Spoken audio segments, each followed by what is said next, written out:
बहुत समय पहले की बात है। विराट नगर राज्य में सुगंधा नाम की एक राजकुमारी रहती थी। वो बहुत ही सुंदर और दयालु थी। वो रोज सुबह उठकर महल से बाहर घूमने के लिए निकल जाया करती। वो जहां जहां अपना पैर रखती वहां वहां हरियाली छा जाती। पेड़ पौधों में फूल खिल उठते और बहार आ जाती। सुगंधा को पशु पक्षियों से बहुत प्रेम था। वो दिन भर महल के पास के जंगल में बैठकर पशु पक्षियों से बातें किया करती थी। उसी राज्य में दुर्गम नाम का एक राक्षस रहता था। वो बहुत ही अत्याचारी और निर्दयी था। वो जहां भी जाता अपनी शक्ति से सारे जंगल के पेड़ पौधों को जलाकर राख कर देता था।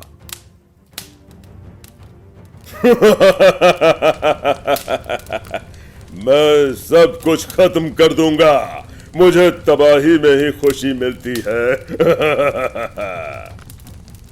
जब राजकुमारी सुगंधा वहां आती थी तो फिर से सारे जंगल के पेड़ पौधे हरे भरे हो जाते थे और फिर से उस जंगल में हरियाली छा जाती थी। इससे उस जंगल के सारे पशु पक्षी बहुत ही खुश होते थे। फिर दिन भर सुगंधा उस जंगल में अपना दिन बिताती थी। अगले दिन, अरे कल तो मैंने यहाँ के सारे पेड़ पौधों को जलाकर राख कर दिया था, फिर अचानक यहाँ हरियाली कैसे छा गई? फिर से वो जंगल के सारे पेड़ पौधों को अपनी शक्ति से जलाकर राख कर देता है। लेकिन राजकुमारी सुगंधा सुबह सुबह अपने महल से आकर सब कुछ फिर से ठीक कर देती है। जब दुर्गम देखता है कि राजकुमारी सुगंधा के आने पर ये सारे पेड़ पौधे हरे भरे हो जाते हैं, फिर वो गुस्से के मारे लाल हो जाता है।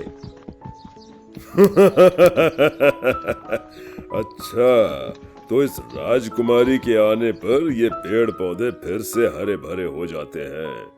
वही तो मैं सोच रहा था कि मैं रोज इन पेड़ पौधों को जलाकर राख कर देता हूँ, तो ये फिर से हरे भरे कैसे हो जाते हैं? अब तो मुझे इस राजकुमारी का कुछ ना कुछ करना होगा। दुर्गम गुस्से में आकर अपनी शक्ति से राजकुमारी सुगंधा को वहीं पत्थर का बना देता है और वहां से चला जाता है। उसी जंगल में एक ऋषि मनु झोपड़ी बनाकर रहते थे। राक्षस दुर्गम के चले जाने पर ऋषि अपनी कुटिया से निकलकर बाहर आते ही सुगंधा को पत्थर की मूर्ति के रूप में देखते हैं। फिर ऋषि उस पत्थर की मूर्ति पर अपने कमंडल का जल छिड़क देते हैं। जल छिड़कते ही सुगंधा राजकुमारी फिर से पत्थर से राजकुमारी में बदल जाती है। अरे राजकुमारी, आपको पत्थर किसने बना दिया? हे ऋषिवर, एक राक्षस दुर्गम ने मुझे पत्थर बना दिया। अगर आज आप यहाँ पर नहीं आते तो मैं इसी अवस्था में रह जाती। मैं आपकी बहुत आभारी हूँ। राजकुमारी, वो राक्षस बहुत ही शक्तिशाली है।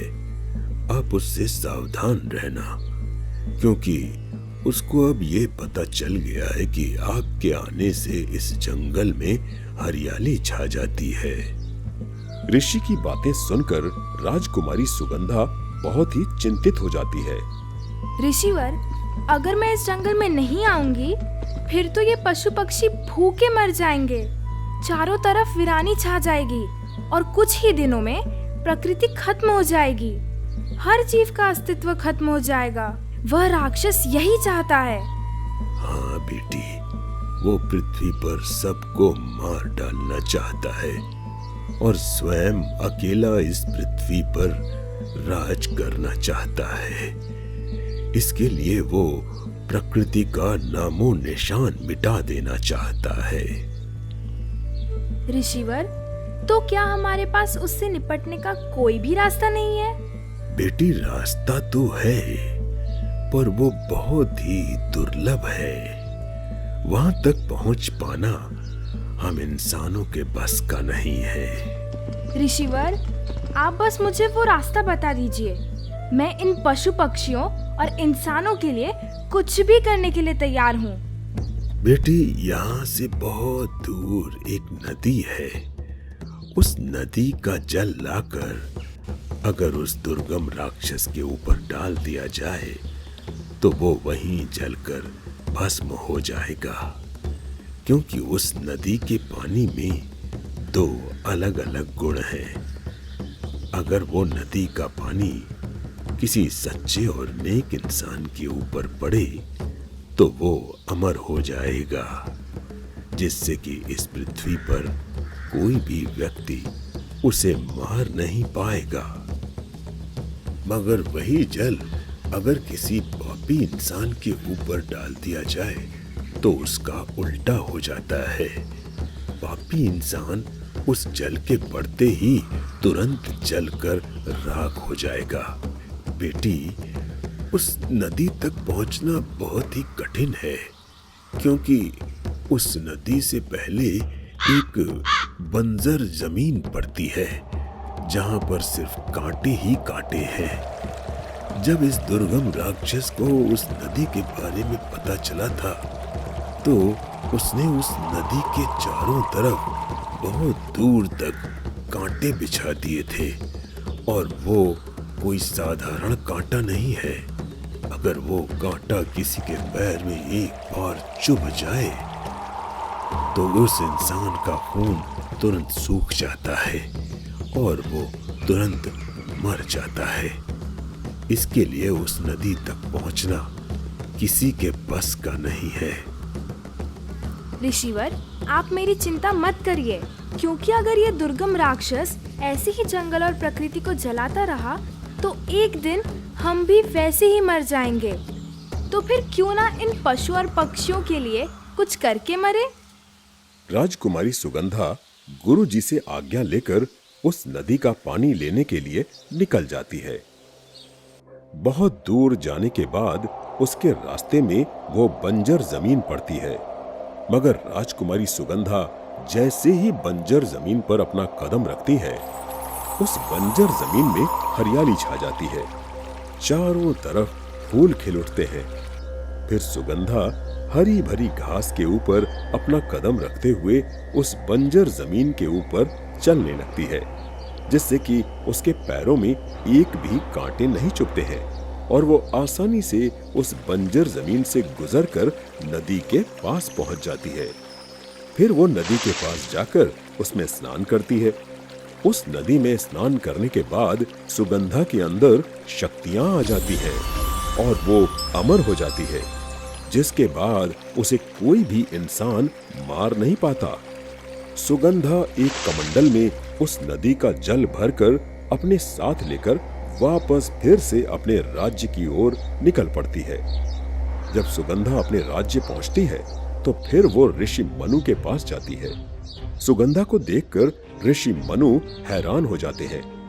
अरे सुगंधा बेटी, तुम उस नदी तक कैसे पहुंची और फिर वापस कैसे आई? वहां तो पहुंचना ही बहुत मुश्किल था। फिर सुगंधा सारी बातें ऋषि मनु को बताती है। ऋषिवर, मैं अपने साथ उस नदी का जल भी लाई हूँ। अब बस उस राक्षस के ऊपर नदी का जल छिड़कना रह गया है। अब जब वह राक्षस आएगा तो मैं उसके ऊपर इस नदी का जल छिड़क दूंगी, जिससे उस राक्षस का यह अत्याचार बंद हो जाएगा और वह सदा सदा के लिए इस दुनिया से विदा हो जाएगा। बेटी, आज तुमने उस नदी के पास जाकर उस नदी का जल लाकर इस प्रकृति और इंसान जाति के लिए बहुत बड़ा कार्य किया है। हम तुम्हारा ये एहसान कभी नहीं भूलेंगे। अगले दिन दुर्गम राक्षस उसी जंगल में फिर से आता है तो वो देखता है कि जंगल हरा भरा दिख रहा है और सारे पशु पक्षी आराम से उस जंगल में विचरण कर रहे हैं। ये सब देखकर राक्षस दुर्गम को बहुत क्रोध आता है। मैंने तो उस दिन उस राजकुमारी को अपनी शक्ति से पत्थर बना दिया था, मगर फिर से ये जंगल हरा भरा कैसे हो गया? तभी राक्षस दुर्गम की नजर राजकुमारी सुगंधा पर पड़ती है। राजकुमारी सुगंधा एक पेड़ के नीचे बैठकर अपने हाथों में एक खरगोश के बच्चे को लेकर उसे प्यार से सहला रही होती है। अरे इसको मेरे श्राप से किसने मुक्त किया? उस दिन तो मैंने इसे पत्थर बना दिया था। कोई बात नहीं, अब की बार ये मेरे हाथों से जीवित नहीं रह पाएगी। दुर्गम राजकुमारी सुगंधा की तरफ उसको मारने के लिए बढ़ता है। राजकुमारी जब ये देखती है कि दुर्गम उसकी तरफ उसे मारने के लिए आ रहा है, तो वो चुपचाप पेड़ के नीचे बैठी रह जाती है। तभी राक्षस दुर्गम उसको अपनी शक्तियों से मारने की कोशिश करता है, मगर उसकी एक भी शक्ति काम नहीं आती।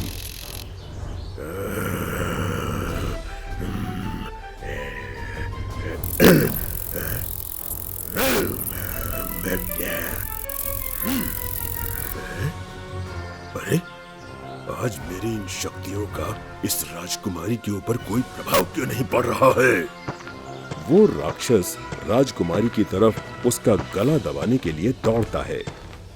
जैसे ही दुर्गम राजकुमारी के निकट आता है, राजकुमारी अपने पास के कमंडल से जल लेकर उसकी ओर छिड़क देती है। ये ले। उस कमंडल का जल दुर्गम के ऊपर पड़ते ही उसका पूरा शरीर जलने लग जाता है।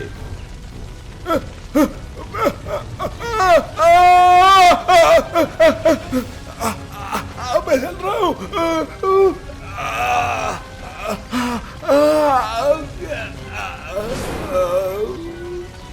अरे दुष्ट, तेरी यही सजा थी।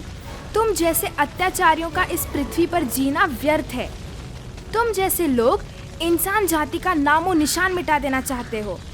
इसलिए मैंने तुम्हारी मृत्यु हेतु उस नदी का जल तुम्हारे ऊपर छिड़क दिया है।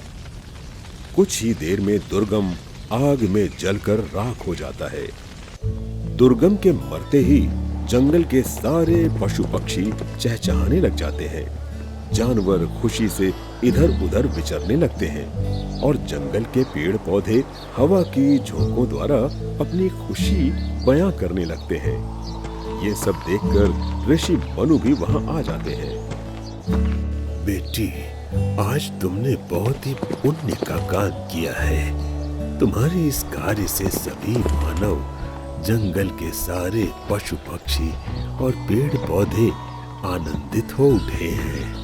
ऋषिवर, प्रकृति की रक्षा करना तो हमारा कर्तव्य होता है, क्योंकि अगर प्रकृति ही नहीं रहेगी तो कोई भी जीवित नहीं रह पाएगा।